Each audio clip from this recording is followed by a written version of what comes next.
Hello students, আশা করি তোমরা সবাই খুব ভালো আছো। আমি অনিন্দিতা ম্যাডাম। তোমরা আজকে চলে এসেছো কনফিডেন্ট ইংলিশ উইথ পার্থ স্যারের টিউটোরিয়ালে। আজকের এই tutorial West Bengal board of secondary এডুকেশনের ক্লাস 6-এর ছাত্রছাত্রীদের জন্য। আর আমি আজকে চলে এসেছি তোমাদের এই ক্লাসে তোমাদের lesson 1 it all began with drip drip এই মজার গল্পটা পড়াবো বলে। আমি আজকে তোমাদের এই গল্পটার ইউনিট 1 পড়াবো এবং আমার এই ক্লাস করার পর যদি তোমাদের ভিডিওটা ভালো লাগে তাহলে অবশ্যই লাইক করো, কমেন্টের মাধ্যমে জানিও তোমাদের কেমন লাগছে। এবং যারা যারা এখনো পর্যন্ত confident English with Partha sir চ্যানেলটাকে সাবস্ক্রাইব করোনি তারা কিন্তু সাবস্ক্রাইব করে নিও। চলো তাহলে দেখি গল্পটায় কি আছে। ইট all began with drip drip, page number 7। এই গল্পটির লেখিকা হচ্ছেন অলকা শঙ্কর অ্যান্ড শার্লিন মুকুন্দন। এই দুজন বিখ্যাত লেখিকা গল্পটি লিখেছেন। চলো তাদের সম্পর্কে আমরা একটু জেনে নিই। Alka Shankar is an author of repute. Her well-known book is The Mighty and the Mystical River of India, Exotic India. Alka Shankar হচ্ছেন একজন বিখ্যাত লেখিকা। তার একটি বিখ্যাত বইয়ের নাম এখানে বলা আছে। কি বইটার নাম? The Mighty and the Mystical Rivers of India, Exotic India. She is famous for her children's book. তিনি ছোটদের গল্প লেখার জন্য, গল্পের বই লেখার জন্য বিখ্যাত। Sharlin Mukundan is a renowned children's author.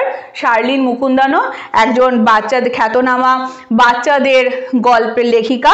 She has written মূর্তি, the story book in collaboration with Alka Shankar. She has written মূর্তি, তিনিও এক মূর্তি বলে একটা বিখ্যাত গল্প লিখেছেন। যে গল্পটি তিনি কার সহযোগিতায় লিখেছেন? অলকা শঙ্করের সহযোগিতায় লিখেছেন।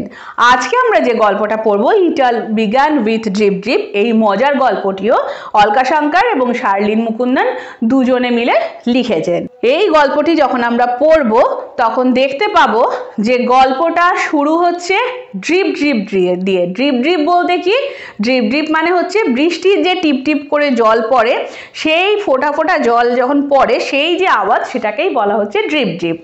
এই সামান্য বৃষ্টির জলের আওয়াজ এখানে কি ঘটনা ঘটাবে সেটা নিয়ে, এই যে বৃষ্টির জলের শব্দ কি করে একটা ভয়ঙ্কর বাঘকে করবে জব্দ, সেই গল্প আমরা এখানে পড়বো। এবং শুধু বাঘটাকে জব্দ করবে না, সেখান থেকে একটা খুব সাধারণ মানুষ, একটা পটার ভোলেনাথ বলে, সে একটি অসাধারণ ব্যক্তিতে পরিণত হয়ে যাবে। একজন মানে অখ্যাত এক পটার, সে একজন বিখ্যাত মানুষে পরিণত হবে।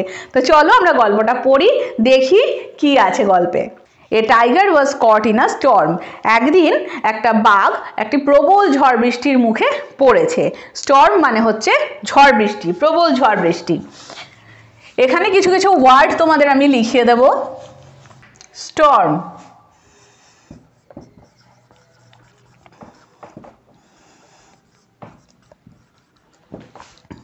প্রবল ঝড় বৃষ্টি। তাহলে একদিন প্রবল ঝড় বৃষ্টিতে একটি বাঘ ঝড় বৃষ্টির মুখে পড়েছে। He had wandered near the village looking for something to eat. সে কি করছিল? বাঘটা একটা কাছাকাছি একটা গ্রামে সে এদিক ওদিক ঘোরাফেরা করছিল। ওয়ান্ডার্ড মানে ঘোরাফেরা করা, ঘোরাফেরা করছিল খাবারের সন্ধানে। On the outskirts of that village lived an ill-tempered old woman. এবং সেই গ্রামের একদম শেষ প্রান্তে সেখানে একজন বদমেজাজি খিটখিটে বয়স্ক ভদ্রমহিলা থাকতেন। আউটস্কার্টস মানেটা তোমরা একটু লিখে নাও। আউটস্কার্টস মানে হচ্ছে গ্রামের প্রান্তবর্তী এলাকা।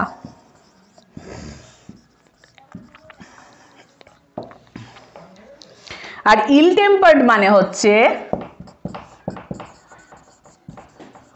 ইল টেম্পার্ড মানে হচ্ছে খিটখিটে,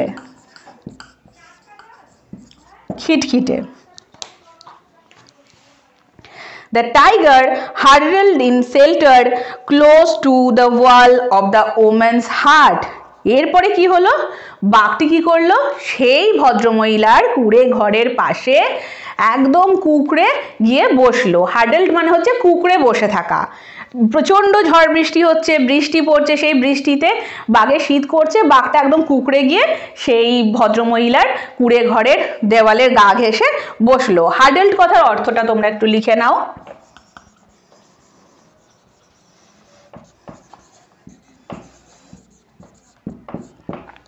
কুঁকড়ে গিয়েছিল।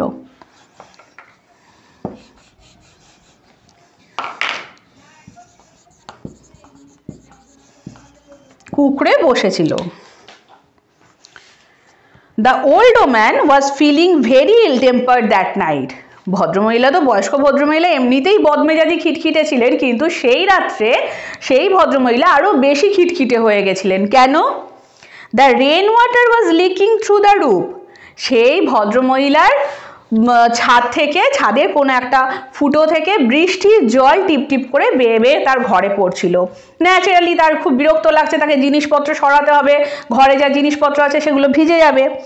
There is no escape from the drip drip, she muttered angrily, pushing, next পেজে দেখো, pushing her bed around the room to keep it dry. যখন সেই বৃষ্টির জল পড়ছে, এইখানে আমরা প্রথম ড্রিপ ড্রিপ মানে ওয়ার্ডটা পাবো। দেখো কি বলছে ভদ্রমহিলা, যে এই ফোঁটা ফোঁটা জল থেকে, টিপ টিপ বৃষ্টির জল থেকে কি রেহাই পাওয়ার কোনো উপায় নেই? এই বলে সে কি করছে, মাটার্ড মানে হচ্ছে বিড়বিড় করে বলছে, রেগে রেগে বিড়বিড় করে বলছে যে ধুর বাবা, ভালো লাগে না, বৃষ্টির জল এরকম পড়ছে, এর থেকে কি রেহাই পাওয়ার কোনো উপায় নেই? এবং সে কি করছে, pushing her bed around the room to keep it dry. যেখানে তার বিছানাটা রাখা ছিল ঠিক সেইখানে বৃষ্টির জলটা লিক করে, ছাদ থেকে লিক করে পড়ছে। সেই জন্য সে কি করছে, তার বিছানাটাকে, খাটটাকে শুকনো রাখার জন্য সেই খাটটাকে ঠেলে অপর প্রান্তে নিয়ে যাচ্ছে, এবং সেটা যথেষ্ট কষ্টসাধ্য কাজ একটা বয়স্ক ভদ্রমহিলার জন্য। তো ন্যাচারালি উনি রেগে গেছেন এবং বিড়বিড় করে বলছে ধুর বাবা, এই ড্রিপ ড্রিপ থেকে কি রেহাই পাওয়ার কোনো উপায় নেই? এই প্রথম আমরা ড্রিপ ড্রিপ ওয়ার্ডটা কিন্তু পেলাম এখানে।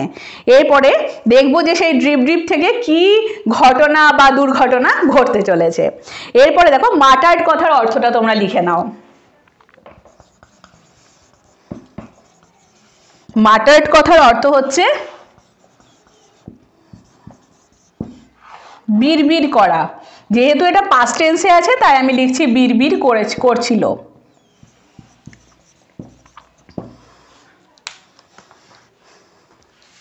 ঠিক আছে, এরপরে দেখো নেক্সট পেজে, she shoved the bed and the tin trunk against a wall.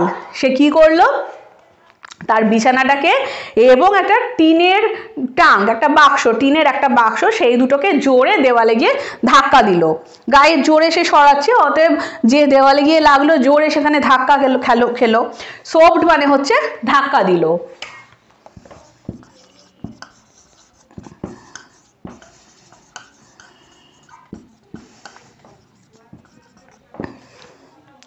সোফ মানে হচ্ছে ধাক্কা দেওয়া। দ্য ওয়াল শুক, এত জোরে উনি ধাক্কা দিলেন যে দেওয়ালটা, পুরে ঘর হয়তো মাটির দেওয়াল, যে কারণে দেওয়ালটা কেঁপে উঠেছে, দেওয়ালটা কেঁপে উঠলো। দেওয়ালের অপর প্রান্তে ঘরের ওই কুড়ে ঘরের বাইরে কে বসে আছে, বাঘ মশাই বসে আছেন। This drip drip will be death of me, she shouted. জোরে ধাক্কা দিয়ে কি জোরে জোরে বলছে যে এই টিপ টিপ বৃষ্টি আমার জন্য মৃত্যু নিয়ে আসবে। The tiger on the opposite side of the wall felt the wall shake and was frightened. দেওয়ালের অপর প্রান্তে বাঘ বসে আছে, সে দেখলো কি দেওয়ালটা কেঁপে উঠেছে, সে খুব ভয় পেয়ে গেল। ফ্রাইটেন্ড মানে হচ্ছে ভয় পেয়ে গিয়েছিল। The drip drip must be a very dreadful creature, he thought. এবং বাঘ কি ভাবলো, যে এই যে ড্রিপ ড্রিপ, এটা নিশ্চয়ই কোনো ভয়ঙ্কর একটা জন্তু। ড্রেডফুল মানে হচ্ছে ভয়ঙ্কর, খুব ভয়ঙ্কর একটা জন্তু। ড্রেডফুল মানে হচ্ছে ভয়ঙ্কর।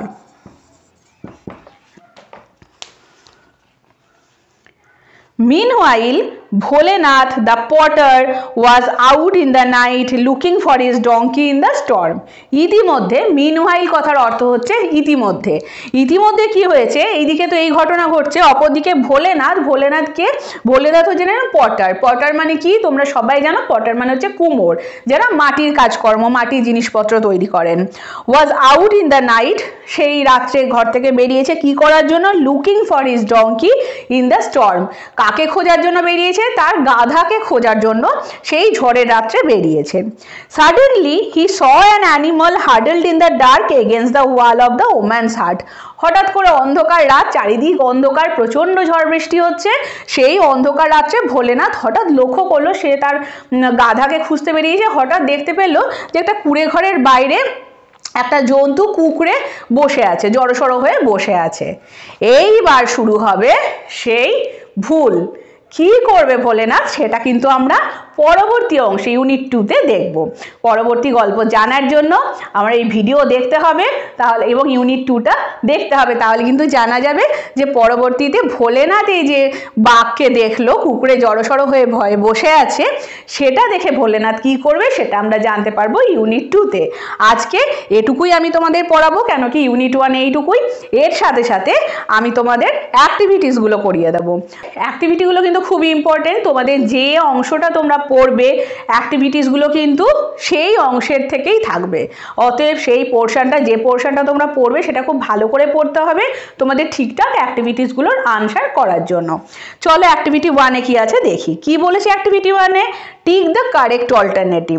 এখানে যেটা সঠিক অল্টারনেটিভ হবে তার মাথায় আমাদের কি করতে হবে? টিক চিহ্ন দিতে হবে। নাম্বার এতে কি আছে দেখে নিই। The tiger took shelter near the house of.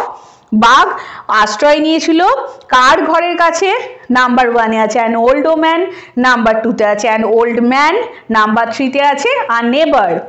প্রথমে আছে অ্যান ওল্ড ওম্যান, একজন বয়স্ক ভদ্রমহিলা। সেকেন্ডে আছে অ্যান ওল্ড ম্যান, একজন বয়স্ক ভদ্রলোক। নাম্বার 3-তে আছে অ্যান নেবার, একজন প্রতিবেশী। রাইট আনসার কি হবে? রাইট আনসার হবে নাম্বার 1 অ্যান ওল্ড ওম্যান। তাহলে আমরা কার মাথায় টিক দেব? অ্যান ওল্ড ওম্যান নাম্বার 1-এ, তার মাথায় টিক দেব। এইবার দেখো number 2, the old woman was number 1 soft spoken, number 2 ill tempered, number 3 shy. Number বিতে কি বলেছে তাহলে? যে সেই বয়স্ক ভদ্রমহিলা কেমন ছিলেন? তিনি কি খুব মৃদুভাষী ছিলেন? নাম্বার 1-এ আছে সফট স্পোকেন মানে মৃদুভাষী, নাম্বার 2-তে আছে ইল টেম্পার্ড মানে খিটখিটে বদমেজাজি, এবং নাম্বার 3-তে আছে সাই মানে লাজুক। রাইট আনসার কি হবে? রাইট আনসার হবে নাম্বার 2 ইল টেম্পার্ড, খিটখিটে বা বদমেজাজি। তাহলে আমরা কার মাথায় টিক চিহ্ন দেবো? নাম্বার 2-এ ইল টেম্পার্ডের মাথায় টিক চিহ্ন দেব। এরপরে দেখো number C, the tiger thought drip drip was. বাঘ কি ভেবেছিল? যে ড্রিপ ড্রিপ আসলে কি? নাম্বার 1-এ আছে the constant falling of rain, বৃষ্টির অঝরে বৃষ্টির যে জল পড়ে যায় সেটা, নাকি নাম্বার 2-তে আছে the name of a man, একটা মানুষের নাম, আর নাম্বার 3-তে আছে আ ক্রিয়েচার, একটা জন্তু। তাহলে বাঘ ড্রিপ ড্রিপকে কি ভেবেছিল? নাম্বার 3 হবে রাইট আনসার, এ ক্রিয়েচার। তাহলে আমরা কার মাথায় টিক চিহ্ন দেব? নাম্বার 3 এর মাথায় টিক চিহ্ন দেব, এ ক্রিয়েচার। এরপরে দেখো নাম্বার ডি, ভোলেনাথ ওয়াজার। নাম্বার 1-এ আছে ফার্মার, ভোলেনাথ কে? ভোলেনাথ একজন কৃষক, নাম্বার 1-এ আছে কৃষক। নাম্বার 2 আছে একজন উইভার মানে তাঁতি, এবং নাম্বার 3-তে আছে পটার মানে কুমোর। আমাদের রাইট আনসার কোনটা হবে? Number 3 Potter. তাহলে আমরা কার মাথায় টিক চিহ্ন দেব? নাম্বার 3 এর মাথায় টিক চিহ্ন দেব। এরপরে তাহলে অ্যাক্টিভিটি 1 আমাদের হয়ে গেল। এরপরে অ্যাক্টিভিটি 2। অ্যাক্টিভিটি 2-তে কি আছে চলো দেখে নিই। Rearrange the following sentences in the correct order and put the numbers in the given boxes. One is done for you. এখানে কিছু সেন্টেন্স আছে, সেগুলো হ্যাপাজার্ড ভাবে আছে। আমাদেরকে গল্পটা পড়ে সেটাকে সিকোয়েন্স অনুযায়ী মানে কোন ঘটনাটা আগে ঘটেছে, কোন ঘটনাটা তার পরে ঘটেছে, এরকমভাবে রিঅ্যারেঞ্জ করতে হবে। এখানে আমাদের একটা করে দেওয়া আছে, নাম্বার 1টা করে দেওয়া আছে। এরপরে যেগুলো নাম্বার 2, নাম্বার 3, নাম্বার 4 হবে সেগুলো আমাদের কোথায় লিখতে হবে? দেখো এর রাইট সাইডে একটা বক্স আছে, ছোট ছোট বক্স দেওয়া আছে, সেখানে আমাদের রাইট নাম্বারগুলোকে লিখতে হবে। মানে সিকোয়েন্স অনুযায়ী নাম্বার 1 এর পরে নাম্বার 2 কোন সেন্টেন্সটা হবে সেটা আমাদের রাইট সাইডে যে বক্স আছে সেটা আমাদের লিখতে হবে। চলো আমরা একবার দেখে নিই তাহলে নাম্বার 1 থেকে 6 পর্যন্ত কি কি সেন্টেন্স আছে। নাম্বার 1-এ আছে she pushed her bed around the room to keep it dry. তিনি তার বেডটাকে, বিছানাটাকে ঠেলে অন্যদিকে নিয়ে যাচ্ছিলেন সেটাকে শুকনো রাখার জন্য। নাম্বার 2-তে আছে the tiger took shelter outside an old woman's হাট। বাঘটি আশ্রয় নিয়েছিল একজন বয়স্ক ভদ্রমহিলার কুঁড়ে ঘরের পাশে। Number 3, Bholenath was looking for his donkey. Bholenath তার গাধার খোঁজ করছিল। Number 4, a tiger was caught in a storm. Number 4-এ আছে একটি বাঘ ঝড়ের মুখে, প্রচণ্ড ঝড়ের মুখে পড়েছিল। নাম্বার 5-এ আছে Bholenath saw an animal huddled against the wall of the woman's hut। Bholenath একটা জন্তুকে দেখেছিল কুঁকড়ে বসে আছে একটা বয়স্ক ভদ্রমহিলার কুঁড়ে ঘরের বাইরে। Number 6, the old woman was ill tempered that night. সেই বয়স্ক ভদ্রমহিলা সেই রাত্রে ভীষণ খিটখিটে ছিলেন, তার মুড ভীষণ খারাপ ছিল। তাহলে এখানে নাম্বার 1 কি হবে? নাম্বার 1 আমাদের করে দেওয়া আছে। 4 নাম্বার এটা হচ্ছে number 1। A tiger was caught in a storm, এটা হচ্ছে নাম্বার 1। নাম্বার 2 কোনটা হবে? দেখো 2 নাম্বারে যেটা আছে সেটাই আমাদের নাম্বার 2 হবে। The tiger took shelter outside an old woman's হাট, এটা হবে আমাদের নাম্বার 2। নাম্বার 3 কোনটা হবে? নাম্বার 3 হবে একদম লাস্টে 6, সেটা হবে number 3। The old woman was ill tempered that night, the old woman was ill tempered that night, এটা হবে নাম্বার 3। নাম্বার 4 কোনটা হবে? একদম প্রথমে যেটা আছে নাম্বার 1-এ সেটা হবে আমাদের নাম্বার 4। কি আছে নাম্বার 1-এ? The she pushed her bed around the room to keep it dry, she pushed her bed around the room to keep it dry, এটা হবে নাম্বার 4। নাম্বার 5 কোনটা হচ্ছে? Bholenath was looking for his donkey, number 3-তে যেটা আছে Bholenath was looking for his donkey, এটা হবে আমাদের নাম্বার 5। এবং নাম্বার 6 মানে লাস্ট কোনটা হচ্ছে? এখানে নাম্বার 5-এ যেটা আছে Bholenath saw an animal huddled against the wall of the woman's hut, এটা হবে number 6। Bholenath saw an animal huddled against the wall of the woman's hut, এটা হবে নাম্বার 6। তাহলে তোমরা বুঝতে পারলে যে পরপর কোনটা কি হচ্ছে, নাম্বার 1টা কি হবে, নাম্বার 2টা কি হবে। এটা আমি তোমাদের বোঝার সুবিধার জন্য আমি বোর্ডে জাস্ট 1-এর সাথে কোনটা ম্যাচ করবে সেটা লিখে দিচ্ছি, আমি সেন্টেন্সগুলো লিখছি না, তাহলে অনেক লেন্দি হয়ে যাবে। দাঁড়াও, অ্যাক্টিভিটি 2 এটা। প্রথমে আমি 1, 2, 3, 4, 5 and 6 এরকম লিখে নিলাম। ওকে, এরপরে এখানে একটা বক্স আছে সেন্টেন্স দিয়ে, এখানে একটা বক্স, প্রতিটা নাম্বারের পাশে একটা করে বক্স, মাঝে ধরো সেন্টেন্স। আমি শুধু এই নাম্বারগুলো তোমাদের লিখে দিচ্ছি। তাহলে আমাদের প্রথম কোনটা হচ্ছে? নাম্বার 1। নাম্বার 4-এরটা হবে নাম্বার 1। নাম্বার 2 কোনটা হচ্ছে? 2-এরটা হবে নাম্বার 2। নাম্বার 3 কোনটা হচ্ছে? একদম লাস্ট নাম্বার 6-এরটা হবে নাম্বার 3। 4 কোনটা হবে? প্রথমেরটা হচ্ছে 4। 5 কোনটা হচ্ছে? এটা হবে 5, নাম্বার 3 হবে 5 এবং 5-এরটা হবে নাম্বার 6। ওকে, ঠিক আছে। এরপরে দেখো অ্যাক্টিভিটি 3। অ্যাক্টিভিটি 3-তে কি বলেছে? Answer the following questions. এখানে একটা কোয়েশ্চেন আছে, প্রশ্ন আছে, তার উত্তর তোমাদের দিতে হবে। কি আছে প্রশ্নে চলো দেখে নিই। What do you think would Bholenath's reaction be if he knew that the animal huddled in the dark was actually a tiger? তোমার কি মনে হয় যে ভোলেনাথের রিয়াকশন, ভোলেনাথের কীরকম অনুভূতি হতো যদি তিনি জানতে পারতেন যে সেই যে কুঁকড়ে থাকা জন্তুটি, অন্ধকারে কুঁকড়ে থাকা জন্তুটি আসলে একটি বাঘ? কি মনে হচ্ছে তোমাদের যে ভোলেনাথের রিয়াকশন কি হতো যদি সে জানতে পারতো যে ওই কুঁকড়ে থাকা জন্তুটি আসলে একটা বাঘ? সে নিশ্চয়ই, আমরা বাঘ দেখি কি করি? বাঘকে কি আমরা গিয়ে আদর করতে যাই? না, বাঘকে দেখে আমরা ভয়ে পালিয়ে যাই। তো ভোলেনাথও ঠিক তাই করতো, বাঘকে দেখে সে ভয়ে সেই জায়গা থেকে পালিয়ে যেত।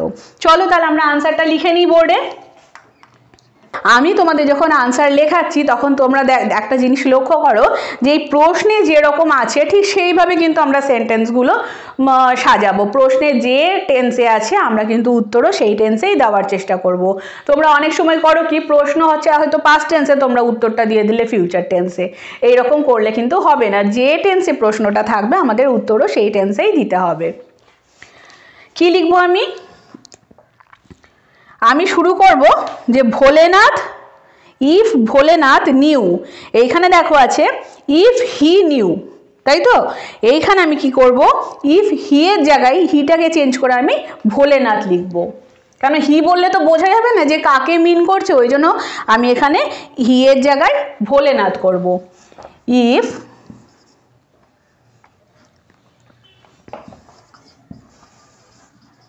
Bholenath knew that the animal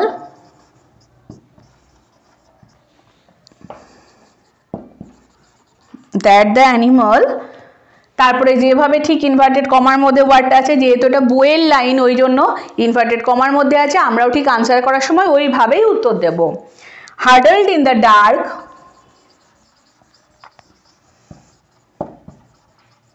huddled in the dark বলে inverted comma close, was actually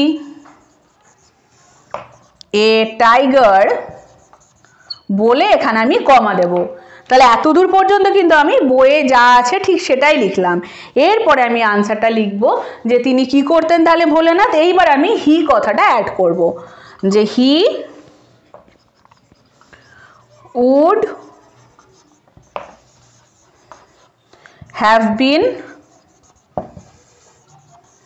terribly frightened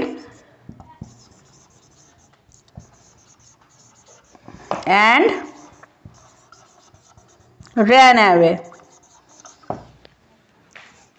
Bholenath যদি জানতে পারতো যে সেটা বাঘ, তাহলে ভোলেনাথ কি করতো, সে ভয়ঙ্করভাবে ভয় পেয়ে যেত এবং সেখান থেকে পালিয়ে যেত। ওকে, তাহলে এই হলো আমাদের এই গল্পটির it all began with drip drip, এই গল্পটির প্রথম অংশ এবং তার অ্যাক্টিভিটিস। পরবর্তী ক্লাসে তোমাদের সাথে দেখা হবে এই গল্পের ইউনিট 2 নিয়ে। সবাই ভালো থেকো, সুস্থ থেকো, আর আমার পড়ানো যদি তোমাদের ভালো লাগে তাহলে অবশ্যই লাইক করো, কমেন্টের মাধ্যমে জানিও তোমাদের কেমন লাগছে, এবং confident English with Partha sir চ্যানেলটাকে অবশ্যই সাবস্ক্রাইব করে নিও।